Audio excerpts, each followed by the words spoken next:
Good morning. Happy Sunday. చాలా రోజులైంది కదా నేను మాట్లాడక. ఇవాళ నేను వేడివేడిగా పాస్తా తింటున్నాను.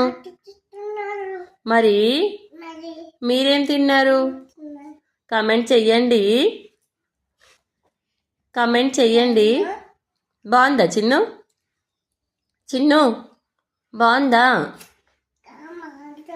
కామ్ అవుతుందా? వాటర్ తీసుకురా. కామ్ అవుతుందా చిన్ను? కొంచెం కొంచెం తిను, అందుకే స్లోగా.